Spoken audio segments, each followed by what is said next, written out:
button that's either red or green. I say they make the buttons red and green in case you got to Congress and you can't read. But they should label them spend and don't spend. And I push the don't spend button so much that people complain that I'm pushing the no button too much. But I took this card, it's in my wallet. One day I accidentally gave it to a waitress to pay for my meal. I thought it was my credit card. And she took my voting card and she swiped it, and she tapped it, and she chipped it, and it wasn't working. And she came back with what I thought was my credit card and said it was rejected. And I asked her, why was my card rejected? She said, sir, it's already got $30 trillion on it. That's our problem up there. That's our biggest problem. You can't have freedom if you're in debt. You know that personally, and as a country, we can't be free if we are in debt. I try to elevate the importance of the debt to my colleagues. I'm an electrical engineer by training, so I built a debt clock that I wear every day. It's like a claymore, though. You got to keep it pointed toward the enemy.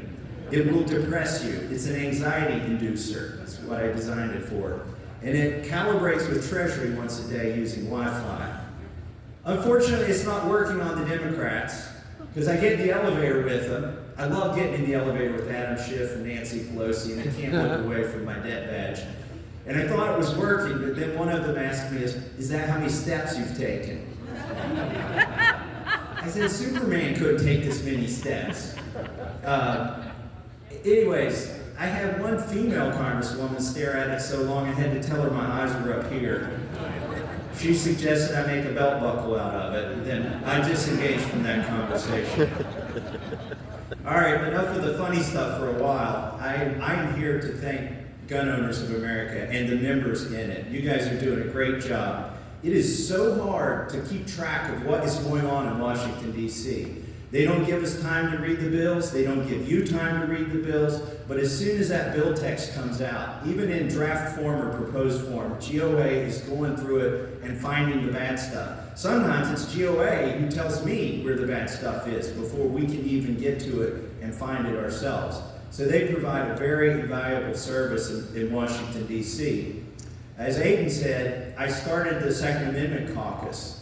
There's a caucus for everything. There's a caucus for ready mix, and the concrete people don't like that caucus, so they have their own concrete caucus. There's a caucus for everything up there, every disease, every special project, but there wasn't even a caucus for the Second Amendment.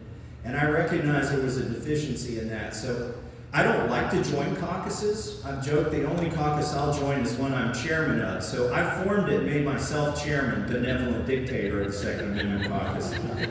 And as Aiden says, I don't keep a list of who's in it. There's no registry. A lot of people join caucuses so that they can look tough. The only thing that should matter is your votes on the floor. So I'm not going to let somebody join the Second Amendment caucus, go vote for gun control, and then go back home and say, oh, I'm in the Second Amendment caucus. I'm pro 2A. We just don't keep a list. Show up if you want to. It was Aiden at GOA who introduced me to the individual who's the first person to train people in Washington, D.C. on getting their concealed carry permits. It's only recently that you could have a permit. I may have been carrying well before I got my permit, let's just say.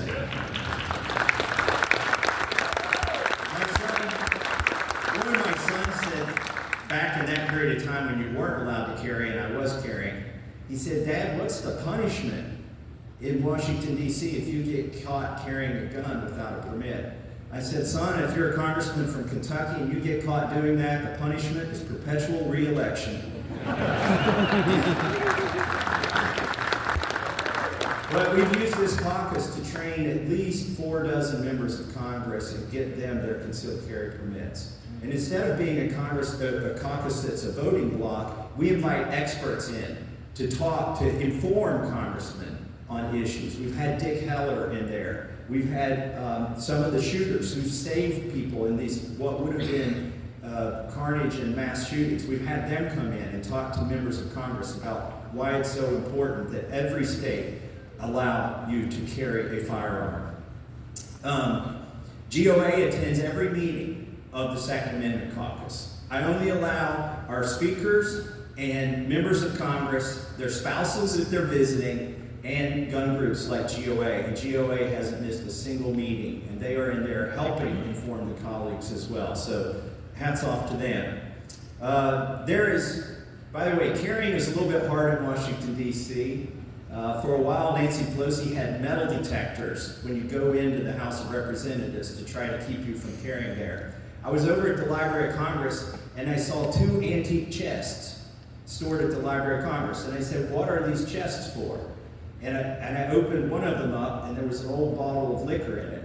And they said, well, back in the day, when you came on the floor, they didn't want any fighting, and they didn't want any drinking. So they had one chest for alcohol. You put your alcohol before you go on the floor. And they had another chest for firearms.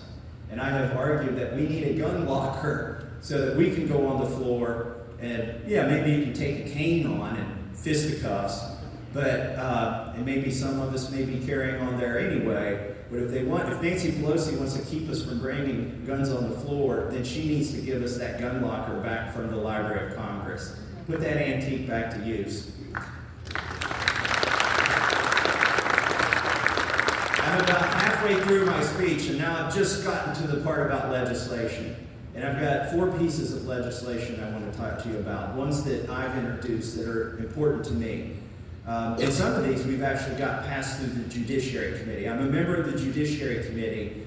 I wanted to be on there because that's where the Second Amendment debates happen. Perhaps you've seen me debate Representative Cicilline on the difference between a bump stock and an arm brace. The great thing about Democrats is they don't know anything about guns. And that's helpful. When they go to write these gun laws, it's actually pretty helpful. But there's 4 pieces of legislation I want to talk to you about. One is repeal the Gun-Free School Zone Act. We should not advertise students at soft targets. I don't even need to say anything more about that to you all. You know that signs do not stop criminals. They just make law-abiding citizens more vulnerable. The other piece of legislation that I've introduced, I call it the Safer Voter Act. Second Amendment for every registered voter. What's it do? It takes the age at which you can buy a handgun from an FFL down to the voting age. If you're an adult, if you can die for the country, if Uncle Sam will give you a gun and tell you you can use this to protect the United States, then you should be able to have one at home. More importantly, if you're a spouse and your husband is deployed and you're 19 or 20 years old and the person who normally protects the household is gone, why does the federal government keep you from being able to buy a handgun? It's ridiculous. So we need to repeal that law and move the age from 21 down to 18 when you can buy a handgun.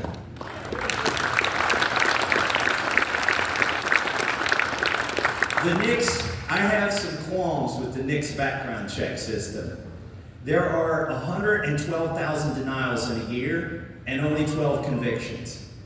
Why is that? Are they just lazy or lousy at convicting people? No, it's because 99.9% of those denials are false. And so the government, the gun grabbers like it that way. They want to keep as many people as possible. They don't care about the accuracy of it. If it errs on the wrong side, they're happy with that. Here's the problem that I've discovered. And John Lott, who's author of 9 books and a pro 2A guy himself, he helped me to understand this. He does statistics. He's actually an economist. And he said, do you realize that the NICS background check system is racist? And I said, what do you mean? He said they go on phonetically similar names and similar birthdays, and they try to block as many people as possible. And I said, well, how does that become racist? He said, because within your ethnicity or race, a lot of people share the same first and last names. So if you are Black American, there are a certain set of names that you share with somebody who may be in prison or was convicted of a crime that's punishable by a year or more. And just because your name sounds like somebody else's name who has been convicted, you're not allowed to buy a firearm. You are rejected. You're not even allowed to buy ammunition. And I said, well, how bad is this? He said, 3 times as many Black people get falsely denied, and twice as many Hispanics get falsely denied by NICS because of this anomaly. So I've got a bill that would, they collect this data. I don't want the government to collect any more data than they already do, and I don't want them to have it specifically or release it specifically on individuals. But as an aggregate, they need to tell us what is going on here. And I got this passed through judiciary, and I got every Democrat to vote for it as well. Because they don't want racism either.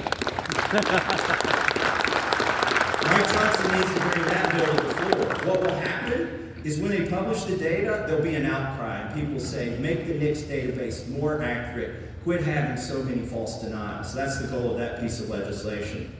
The final piece of legislation I want to talk about. Did I turn off?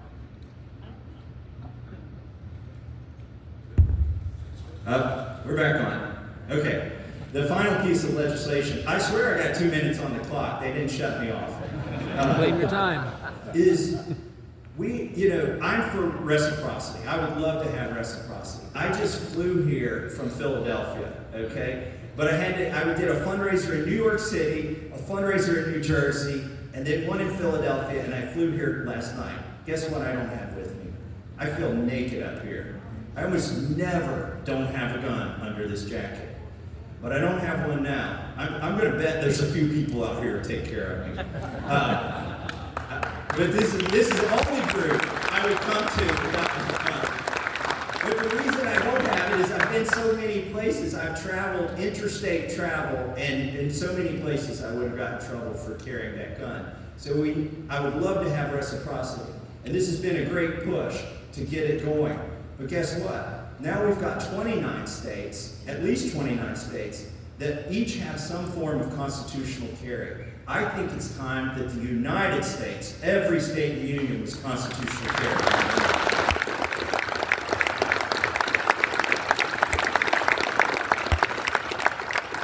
Okay, I've got a few minutes left, just 1 minute left, and I want to say this. How can you be effective? Number one, stay in GOA. Read their emails. Listen to them. There's no way you're going to keep track of all the hoodoo and the nonsense that goes on in Washington, D.C., the bait and switch that happens all the time, without getting those updates. But I need you to be active, too. When they ask you to make a phone call, please make the phone call. I'm going to tell you right now, you only need to make 3 phone calls. Everybody in here has 2 U.S. senators and 1 U.S. representative. Don't call Nancy Pelosi. That's a waste of time. Call, and if you're a senator, maybe you've got a Democrat senator, call them anyway. Because here's what happens.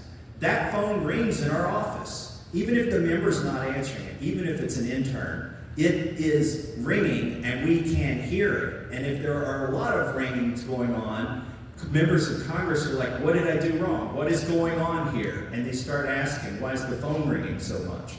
So make the phone call, it matters. I've been on the floor of the House where people are undecided. My colleagues are like, man, I've got so many phone calls on this issue. I think I better vote for this, or I think I better vote against this. It's the most effective way to reach your congressman. Make sure you're informed, make sure you're polite, don't cuss out the intern. I told my interns you can cuss back, they cuss at you. We don't want to look weak. Especially if you're calling from California or Massachusetts. And trust me, I might have a lot of fans all over the country, but I got a lot of enemies all over the country too. I want to close with this, another piece of advice. You know that the American Medical Association and Obama, they put these doctors up to asking patients if you have a gun in the house. And, do any of you have children? Yep. Show of hands. Okay. Here's the thing. When you go to a pediatrician, and now I normally don't recommend that you disclose if you have a gun and what the disposition and location of your gun is. But if you go to a pediatrician, here's the only way we're going to stop them asking whether you have a gun in the house. If they ask you whether you have a gun in the house, tell them, brandish it and say, no, doc, I brought it with me. Thank you, God bless.